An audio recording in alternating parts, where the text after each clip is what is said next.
Bonjour, je vous propose aujourd'hui cette petite vidéo sur le thème de l'endométriose.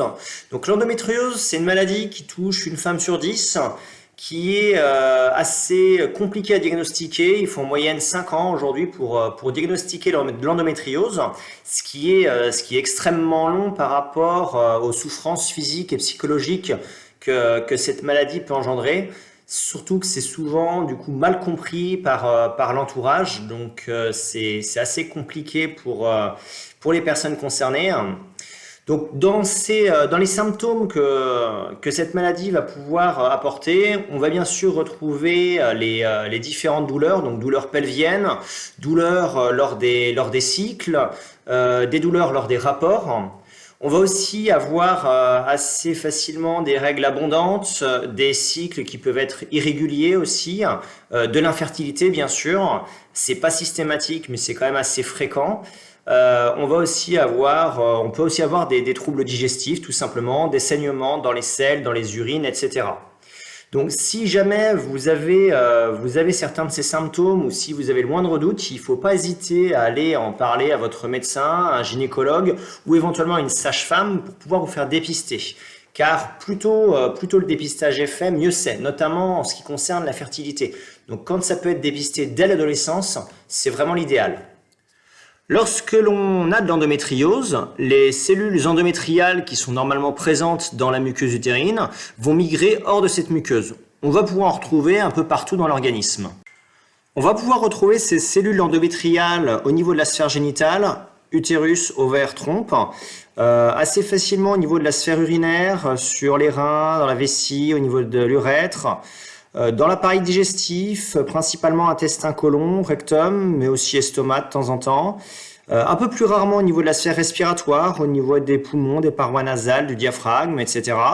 Et aussi les muscles, la peau, et extrêmement rarement, mais ça existe au niveau du cerveau. Donc l'approche en naturopathie va être une prise en charge globale de l'endométriose. On va prendre en compte donc le stress oxydatif, l'épigénétique, l'inflammation, l'hyperostrogénie et puis bien sûr la nutrition et l'activité physique. On va commencer par le stress oxydatif. Donc le stress oxydatif, c'est quelque chose qui est engendré par des molécules, comme par exemple les radicaux libres, qui dans le cadre de l'endométriose ont favorisé la prolifération des cellules. Côté alimentation, on va avoir deux types d'aliments. Les pro-oxydants qu'il va falloir limiter ou éviter, et les antioxydants qu'on va favoriser au niveau de l'alimentation.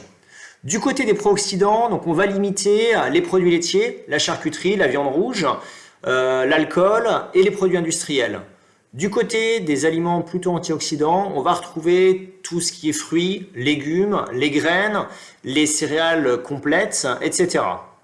On peut aussi supplémenter avec des compléments pour aller chercher des antioxydants. Donc on va retrouver la vitamine A, la vitamine C, la vitamine E, le sélénium. Et du côté des plantes, le thé vert, le thé noir, la mélisse, etc. Il y en a plein, le resveratrol, on en trouve de toutes sortes. Ensuite, on va voir l'épigénétique. L'épigénétique, ça va être la manière dont va s'exprimer un gène. Donc là, en l'occurrence, le gène de l'endométriose. Si vous avez donc le gène de l'endométriose, il va se trouver sur ce qu'on appelle la chromatine au niveau des chromosomes. Et cette chromatine, si on a ce qu'on appelle une bonne méthylation, elle va être relativement enroulée, relativement serrée. Et dans ce cas-là, le gène ne devrait peu ou pas s'exprimer.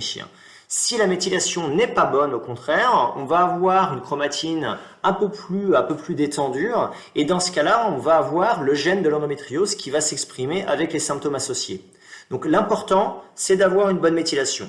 Pour une bonne méthylation, il va falloir différents éléments et notamment les vitamines du groupe B et principalement la vitamine B12. On va aussi avoir besoin des oméga 3. Donc on va pouvoir retrouver au niveau de l'alimentation, pour les oméga 3, ça va être dans les poissons gras, ça va être dans les graines et oléagineux, dans les huiles végétales, notamment le lin et le colza. Pour les vitamines du groupe B, on va les retrouver dans les légumes, dans les légumineuses, dans les fruits. Et pour la B12, ça va être principalement le monde animal, donc la viande, le poisson, les œufs, les sous-produits animaux. C'est tout l'intérêt d'avoir une alimentation la plus variée possible. On pourra aussi se supplémenter, que ce soit sur les vitamines du groupe B, la B12, et aussi les oméga 3 en capsule, notamment les oméga 3 de type EPA. On va avoir ensuite l'inflammation provoquée par les prostaglandines qui sont beaucoup plus présentes chez les femmes ayant des problèmes d'endométriose. Donc les prostaglandines, ce sont des molécules inflammatoires. Elles vont provoquer les douleurs d'un côté, mais elles vont aussi bloquer la détoxification hépatique, et notamment des oestrogènes, ce qui va pouvoir amener au problème d'hyperostrogénie qu'on va voir après. Pour gérer cette inflammation, on va pouvoir utiliser les oméga 3, donc on va retrouver nos aliments oméga 3, les oléagineux, les huiles, colzalin et les poissons gras surtout. Et on va aussi pouvoir utiliser des plantes comme le curcuma, comme le réglisse, qu'on va pouvoir prendre éventuellement en supplémentation. Ensuite, on va gérer l'hyperostrogénie. L'hyperostrogénie, elle va pouvoir avoir plusieurs causes. Ça peut être un déséquilibre entre les oestrogènes et la progestérone, donc une insuffisance de progestérone. Dans ce cadre-là, on va pouvoir amener des plantes qui vont pouvoir rééquilibrer un petit peu ces deux hormones, notamment l'alchimile et le gatilier. On va aussi avoir les problèmes d'aromatisation des androgènes qui sont plus présents chez les femmes qui vont avoir une masse grasse plus importante parce que l'aromatisation des androgènes se fait dans les masses grasses. Pour cela, on va amener en phyto l'orthyracine qui va être très intéressante et éventuellement le lin. On peut avoir des cas de problèmes de réabsorption intestinale, donc une réabsorption des oestrogènes qui auront été préalablement gérés au niveau hépatique. Dans ce cadre-là, on a généralement une dysbiose intestinale, on peut avoir des symptomatiques associées. On va pouvoir emmener des pré- et probiotiques, mais aussi de la glutamine dans le cas d'une porosité intestinale. L'hyperostrogénie peut aussi être liée à la mauvaise détoxification hépatique, liée notamment à l'inflammation. Donc on va pouvoir emmener pour ça, on va retrouver notre curcuma, mais aussi pour accompagner la détox, le radis noir, l'artichaut vont être intéressants et les différentes vitamines du groupe B qui sont essentielles pour bien gérer cette détoxification. On va retrouver bien sûr dans le cas de l'hyperostrogénie les polluants comme les perturbateurs endocriniens qui vont avoir tendance à dérégler un petit peu la machine. Donc ceux-là, on va les retrouver dans différents produits du quotidien. Donc on va faire attention notamment à nos produits cosmétiques, les déodorants, l'eau éventuellement, l'eau en bouteille qui contient beaucoup de perturbateurs endocriniens. Donc ces petits changements vont pouvoir aussi rééquilibrer un petit peu le déséquilibre au niveau des oestrogènes. L'activité physique va être essentielle.